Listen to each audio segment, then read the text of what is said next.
BGM എന്ന് പറയുന്ന സംഭവം വിഷ്വലി കാണുമ്പോൾ അങ്ങ് വരുന്നതാണ്. അല്ലാതെ BGM മാത്രം ഒരു പടത്തിന് രക്ഷപ്പെടുന്നില്ല.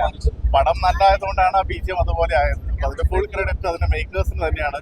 BGM ചെയ്യാൻ ഇൻസ്പയർ ചെയ്യാനുള്ള വിഷ്വൽസ് തന്നതും അതുപോലത്തെ കഥ കിട്ടിയതും മാത്രമല്ല യൂഷ്വൽ ആയിട്ട് എല്ലാവരും ചെയ്യുന്ന ഒരു അപ്രോച്ച് അല്ലാതെ ചെയ്യാനുള്ള ഫ്രീഡം തന്നത്. അതിന് ഏറ്റവും വലിയ താങ്ക്സ് എന്റെ സുഹൃത്ത് പൃഥ്വിയോടാണ്. L3 എന്താണെന്നുള്ളൊരു ചെറിയ ഐഡിയ മാത്രമേ എനിക്കുള്ളൂ. അത് ഇനിയിപ്പോ ഡീറ്റെയിൽ ആയിട്ട് എഴുതി വരുന്നല്ലേ ഉള്ളൂ. അപ്പൊ എന്തായാലും ഒരു ബ്രേക്ക് ഉണ്ടാവും, നല്ലൊരു ബ്രേക്ക് ആയിരിക്കും. അപ്പൊ ഇനി വരുന്ന സമയത്ത് വേറെ എന്തെങ്കിലും കളർഫുൾ ആയിട്ട് കൊണ്ടുവരാൻ ഞാൻ ശ്രദ്ധിക്കും.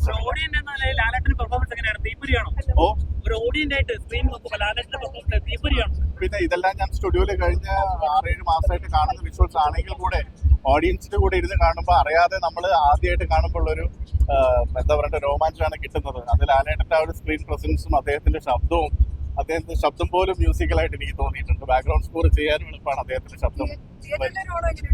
തിയേറ്ററോളം അതാണ് ഞാൻ പറയുന്നത്. ഇന്നേ വരെ ഞാൻ കവിതയിൽ ഇത്തരം ഒരു ഓളം കണ്ടിട്ടില്ല. അത് ഇന്ന് ലാലേട്ടനെ കുറെ നാളുകളായിട്ട് നമുക്ക് മിസ് ചെയ്യുമായിരുന്നല്ലോ. അപ്പൊ നമ്മുടെ ലാലേട്ടന്റെ ആ ഒരു പഴയ ലാലേട്ടന്റെ തിരിച്ചുവരവ് നമുക്ക് എക്സ്പെക്ട് ചെയ്യാമോ? തീർച്ചയായിട്ടും. നിങ്ങളാണ് മിസ് ചെയ്തത്, ഞാൻ മിസ് ചെയ്തിട്ടില്ല. എന്നാലും ചേട്ടാ ലാലേട്ടന് ഒത്തിരി നാളുകളായിട്ട് നമ്മുടെ ഒരു പഴയ തകർപ്പൻ പെർഫോമൻസ് കാണാൻ പറ്റാതെ മലയാളികൾ ഒരുപാട് പേര് പ്രതീക്ഷയോടെ കൂടെ വെയിറ്റ് ചെയ്തൊരു സിനിമയായിരുന്നു ഇത്. ഞാൻ പറയുന്നത് പഴയ ലാലേട്ടൻ എന്ന് പറയല്ലേ. ലാലേട്ടൻ കാലത്തിനനുസരിച്ച് മാറി ഏറ്റവും ലേറ്റസ്റ്റ് സ്റ്റൈലാണ് ലാലേട്ടൻ വരുന്നത്. അതല്ലേ നമുക്ക് വേണ്ടത്. അത് ഇതിൽ വന്നിട്ടുണ്ടല്ലോ. അപ്പൊ നമ്മൾ വിജയിച്ചു. ലാലേട്ടൻ വിജയിച്ചു. നമ്മളെ വിജയിച്ചു. ശരി.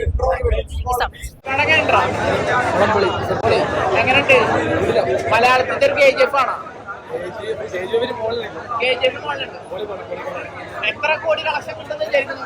കോടി കളക്ഷൻ എത്ര കിട്ടും? സെറ്റ് വേണം. എങ്ങനെയുണ്ട് ബ്രോ? എങ്ങനെയുണ്ട് പടം? ബ്രോ പടം എങ്ങനെയുണ്ട്? നല്ല പടമാണ്. നിങ്ങൾ തിയേറ്ററിൽ തന്നെ വന്ന് കാണണം. ആരും പറയുന്ന അരിമൂലയെ വെച്ച് പോകരുത്. തിയേറ്ററിൽ വന്ന് തന്നെ പടം കാണും. ഓക്കെ, നല്ല സീനാണ്. നിങ്ങൾ കാണണം. തിയേറ്ററിൽ വന്ന് തന്നെ പടം കാണണം. ഒന്നുകൂടെ പറയാം, ആരും പറയുന്ന അരിമൂലയെ വെച്ച് പടം കാണാൻ വരരുത്. ആരുടെ അഭിപ്രായങ്ങൾ തേടി വരരുത്. സക്സസ് ആയിട്ട് മുമ്പോട്ട് പോകും. നല്ല ലെവലിൽ എത്തുമെന്ന് പ്രതീക്ഷിക്കുന്നു. ചിത്രമാണ് ഇത്. മലയാള സിനിമയുടെ ഒരു ചരിത്ര വിജയമാണ് ഇന്നത്തെ ദിവസം. തീർച്ചയായും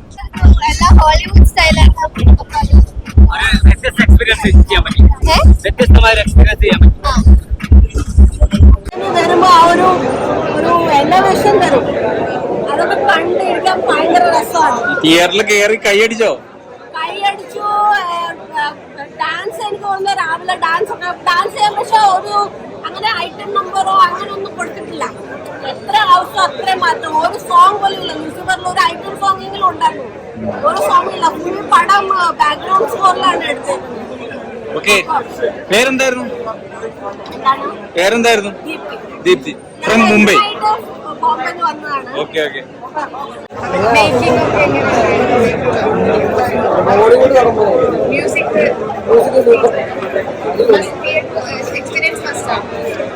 ഇവിടെ ആദ്യമായിട്ടാ സൗണ്ട് എന്തായാലും നല്ലതിനായി സൗണ്ട് ആവശ്യമായിട്ടുള്ള കൊള്ളാം. പ്രതീക്ഷിച്ചില്ല. പടം അടിപൊളിയാണ്. മോളിവുഡിന്റെ KGF വേണം പറയാൻ. ടെക്നിക്കൽ സൈഡും മേക്കിംഗ് സൈഡും എല്ലാം അടിപൊളി. ലാലേട്ടന് ആ ഒരു തിയേറ്റർ എക്സ്പീരിയൻസ് നിങ്ങൾ തിയേറ്ററിൽ വന്ന് തന്നെ അറിയണമെന്ന് ഞാൻ പറയും. അത്രയ്ക്ക് ഗംഭീരം mind blowing visuals and stunning experience ആയിരുന്നു. പിന്നെ ദീപക് ദേവിന്റെ മ്യൂസിക് എല്ലാം കൂടെ അടിപൊളി. ഹൈ മൂവ്മെന്റ്സ് ഒരുപാടുണ്ട്. നമ്മുടെ മുണ്ടുമടക്കൾ അടിയൊക്കെ അടിപൊളിയാണ്. ഖുറേഷിയുടെ ഫാനത് വേറെ ലാലേട്ടൻ. രാജുവിന്റെ ഡയറക്ഷൻ മേക്കിംഗ് എങ്ങനെയുണ്ട്? കുറച്ചുകൂടെ പെർഫെക്റ്റ് ആയി. ലാലേട്ടൻ മസ്റ്റ് കംബാക്ക് ആയിരിക്കും. അതെ, മസ്റ്റ്. ആക്ഷൻ സീക്വൻസ് ഒക്കെ എങ്ങനെയുണ്ട്? മുണ്ടുമടക്കികളൊക്കെ അടിപൊളി. കടവുകൾ പോലെ അതിനേക്കാളും മേലെയുണ്ട്.